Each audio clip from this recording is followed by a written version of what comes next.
श्री मल्लिकार्जुन खड़गे जी का जो एब्सेंस था, आज का जो उनका अटेंडेंस जो नहीं था, ये बताता है कि वो कितने लापरवाह एक नेशनल लीडर है।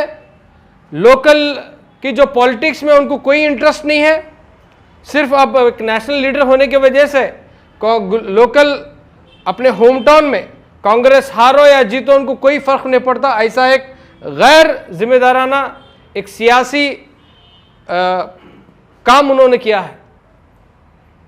पूरे इंडिया की सेकुलर जमातें कांग्रेस की तरफ देख रही हैं कि खड़गे जी के नेतृत्व में कांग्रेस एक मजबूत होगी, एक बीजेपी का एक अपोजिशन पार्टी के तौर पर काम करेगी और बीजेपी को हराने का काम करेगी। लेकिन जब खड़गे जी खुद अपने होम टाउन में बीजेपी को नहीं हरा सके, वो स्टेट लेवल और नेशनल लेवल क्या बीजेपी को मात देंगे, क्या बीजेपी के खिलाफ काम करेंगे, पता नहीं। आज का जो उनका एब्सेंट था, गुलबर्गा की अवाम को, गुलबर्गा के जो अवाम के जो वोटर्स, सेक्युलर वोटर्स हैं, उनके ऊपर हंसना है, उनका मजाक उड़ाए खड़गे जी। और यहाँ की जो नायल लोकल कांग्रेस लीडर्स हैं, इनको पता था कि एक एक वोट काउंट होता है। अगर आज खड़गे जी होते तो 33 बीजेपी के और 33 कांग्रेस और जेडीएस के कंबाइन होकर टाई होता था और वो नेचुरल टॉस के तौर पर कौन जीतते थे वो अलग बात होती थी। लेकिन कांग्रेस प्रेसिडेंट मल्लिकार्जुन खड़गे जी के एब्सेंट के वजह से सीधा सीधा बीजेपी को जीतने में इन्होंने मदद किया। दूसरी तरफ जेडीएस भी अपना जो सीरियसनेस है, बीजेपी के अल्टरनेट जिसे कहते हैं, बीजेपी को हराने में हम और कम्युनल ताकतों को रोकने में हम आगे बढ़ेंगे बोलकर उनकी जो सियासत है आज गुलबर्गा कॉरपोरेशन में पूरी आ गई। आपके आंख के नीचे से आपका एक कॉरपोरेटर गायब हुआ, ना स्टेट लीडर्स को मालूम, ना लोकल जेडीएस लीडर्स को मालूम कि उनका कॉरपोरेटर कहां गया। हमें मालूम पड़ा कि जेडीएस के लीडर्स बोल रहे हैं कि बीजेपी के प्रेशर में कहीं गए हैं या उन्हें कोई जबरदस्ती लेके गया है। अगर वैसा है तो एफआईआर क्यों दर्ज नहीं किए? उनके घर वालों को लेकर जेडीएस लीडर्स एफआईआर दर्ज कराना था। एफआईआर दर्ज होने की वजह से यह इलेक्शन रुक जाता था। जेडीएस लीडर का ये भी कहना है कि रातों रात उनको किडनैप किया गया है, मगर वही की बात पर उन्होंने कोई जवाब नहीं। वही घर वाले और जेडीएस के लीडर्स जाकर एफआईआर करना चाहिए था और वो एफआईआर के बेसिस पे इलेक्शन रुक सकता था। लेकिन हमें मालूम है कि इन सब की साजिश है बीजेपी को मेयर बनाने में, क्योंकि लोकल पॉलिटिक्स इन्वॉल्व है। कांग्रेस नहीं चाहती जेडीएस के साथ मेयर और डिप्टी मेयर का साठगांठ हो, लोकल लीडर्स नहीं चाहती जेडीएस की कि कांग्रेस के साथ साठगांठ हो। आने वाले इलेक्शंस को देखकर, 2013 के जो इलेक्शन को देखकर, इनकी लोकल पॉलिटिक्स को सामने रखकर पूरे गुलबर्गे की अवाम का जो भरोसा था इन लोगों ने तोड़ दिया है। तीसरी जगह हम देखते हैं बीजेपी, उनकी जो सियासत है, चाहे वो नेशनल लेवल हो, चाहे स्टेट लेवल हो, चाहे लोकल कॉरपोरेशन लेवल हो, ये सियासत के लिए, इख्तिदार के लिए, पावर के लिए किसी भी हद तक जा सकते हैं, कितनी भी निचली हद तक जा सकते हैं। उन्होंने फिर एक बार प्रूव किया है। हम देखते थे कि दूसरे स्टेट्स में, दूसरे राज्यों में एमएलएस को लालच देकर एब्सेंट कराते थे या उनकी तरफ लेते थे।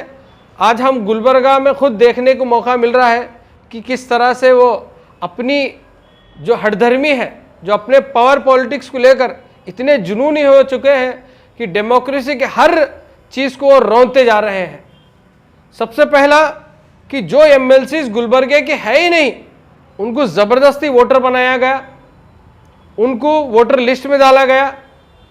और यहाँ पर कांग्रेस की नाहिली देखिए, ना तो लीगल लड़ाई में कामयाब रहे, हालांकि एक अच्छा मौका था कि लीगल कार्रवाई कर कर अच्छे वकील को रखकर, क्योंकि वो जो एमएलसीज हैं, 5 एमएलसीज, वो गुलबर्गा के है ही नहीं, तो गुलबर्गा के वोटर्स कैसे हो सकते हैं? फिर भी इनकी जो लीगल कोताही देखिए, आसानी से बाहर के लोग गुलबर्गा के शहरी बन गए और लोकल वोटर्स में आने के कामयाब रहे।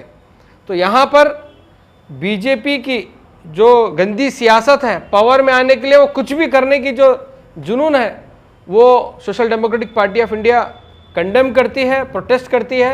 और गुलबर्गे की जो अवाम सेक्युलर पार्टीज़ को वोट की थी, यहाँ पर गुलबर्गे का मेयर और डिप्टी मेयर सेक्युलर पार्टीज़ का उनका एक ख्वाब था कि सेक्युलर पार्टीज यहाँ पर बने। अफसोस की बात ये दो दोनों सेक्युलर पार्टीज है, कांग्रेस और जेडीएस, इनके ख्वाब को और इनकी आशा को और इनकी जो ख्वाहिश थी वोटर्स की, आवाम की, उसको चकनाचूर किए हैं। और कांग्रेस और जेडीएस और एक मरतबा प्रूव किए हैं कि ये बीजेपी को रोकने में नाकामयाब रहते हैं। ये बड़े बड़े बातें करते हैं कि ज़मीनी सतह पे कुछ नहीं कर सकते। बीजेपी की सियासत के सामने, बीजेपी की ताकत के सामने इनके एमएलएज, इनके कॉरपोरेटर्स, इनके बड़े बड़े लीडर्स जीरो है और इनकी सियासत सिर्फ जीरो है। इनकी सियासत सिर्फ मुसलमानों में, दलितों में, पिछड़े तबकात में बीजेपी को डराकर खाली वोट हासिल करने की इनकी सियासत है। बीजेपी के साथ लड़ने की इनके पास कोई ताकत नहीं है, इनके पास कोई स्ट्रेटेजी नहीं है, इसके पास कोई प्लानिंग नहीं है और कोई सीरियसनेस नहीं है, ना नेशनल लीडर्स में है, ना स्टेट लीडर्स में, ना लोकल लीडर्स में है। सर, जिस तरीके का कोर्ट का फैसला आया तो आप उसको किस तरीके से देखते हैं? क्योंकि इनलीगल जो एमएलसीज को ऐड किया गया, फिर भी कोर्ट का ऑर्डर आया कि इलेक्शन जो है ना 23 तारीख, वहां वही तो बता रहा हूं मैं, कांग्रेस की जो लीगल लड़ाई थी पहले दिन से ही कमजोर थी। जब वो एमएलसी डाल सक रहे तो आप भी, आपके पास एमएलसीज नहीं है, आप भी एमएलसीज डालना था, रायचूर के एमएलसीज को डालना था, यादगीर के एमएलसीज को डालना था, क्या नहीं डाल सकते? जब वो आपके पास वो सियासी सोच ही नहीं है। देखिए सीरियसनेस, देखिए खड़गे साहब गुलबर्गे में रहना था, जेडीएस के जो लीडर्स है सीएम इब्राहिम कुमार स्वामी, उनको मालूम था गुलबर्गा कॉरपोरेशन का इलेक्शन पूरे कल्याण कर्नाटक के लिए एक इफेक्ट होगा, उनको मालूम था। सीरियसनेस नहीं है, बेंगलुरु में होते भी एब्सेंट है ये स्टेट के लीडर्स और नेशनल के लीडर्स। इनका सीरियसनेस यहीं पे दिखता है कि बीजेपी को क्या हिसाब से रोकेंगे। सर, आज कहीं ना कहीं खमरुल इस्लाम साहब की जो कॉरपोरेशन को पकड़ थी, जो जिस तरीके से कॉरपोरेशन को लेकर चलते थे, आज उसको आप कहीं ना कहीं मिस कर रहे हैं। देखिए, हर एक लीडर की खूबियां होती हैं। कांग्रेस खमर साहब के टाइम पर भी इतना मैंडेट कांग्रेस को नहीं मिला था जितना इस बार मिला है। अवाम की मैंडेट को ये लोग धोखा दिए हैं, कांग्रेस की लीडरशिप और जेडीएस की लीडरशिप। सर, इस इलेक्शन की वजह से कहीं 2000 अब जो इलेक्शन एमएलए इलेक्शन आने वाला है, उस पर कहीं ना कहीं इफेक्ट तो आपको लगता है? ज़रूर इफेक्ट होगा।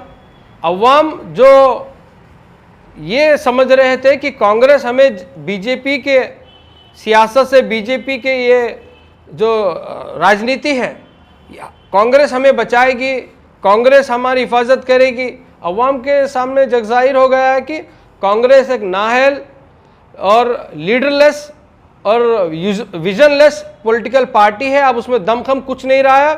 बीजेपी को टक्कर देने का उनके पास जो दमखम है, जो सियासत बशीरत है, वो ख़त्म हो चुकी है। तो सर, एक आखिरी में एक आवाम को क्या मैसेज देना चाहेंगे कि जो है ना डबल इंजन की जो सरकार की जो बात आती है, तो जो है ना कांग्रेस और जेडीएस को आगे किया जाता था, बीजेपी भी वही चीज़ को चला रही है। आज जिस तरीके का रिजल्ट आया है, तो इसके देखते हुए आप किस तरीके से जो है ना अब सेक्युलर पार्टीज जो है ना वोटर्स के पास वोट मांगने के लिए जाएंगे?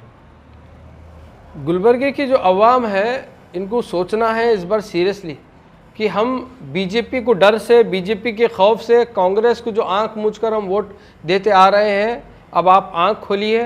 कांग्रेस वो काबिल की नहीं है बीजेपी के ख़िलाफ़ लड़ने के लिए, वो नहीं लड़ सकती। Social democratic party of India 13 सालों से आप लोगों के साथ ज़मीनी सतह पे लड़ रहे हैं। हम बार बार आपसे मौका पूछ रहे हैं, मौका दीजिए, हम आपको प्रूव करके दिखाएंगे कि बीजेपी को किस तरह से रोका जा सकता है, ज़मीनी लेवल पर भी और असेंबली लेवल पे भी। तो हमें social democratic party of India को बार बार हम यही रिक्वेस्ट करते हैं वोटर्स से, लेकिन इस बार गुलबर्गे के वोटर्स जान चुके हैं कि कांग्रेस हो या जेडीएस हो, बीजेपी को नहीं हरा सकती, बीजेपी की सियासत को नहीं रोक सकती। इस बार ज़रूर एक बेहतरीन फ़ैसला गुलबर्गे के अवाम करेंगी, ये उम्मीद है।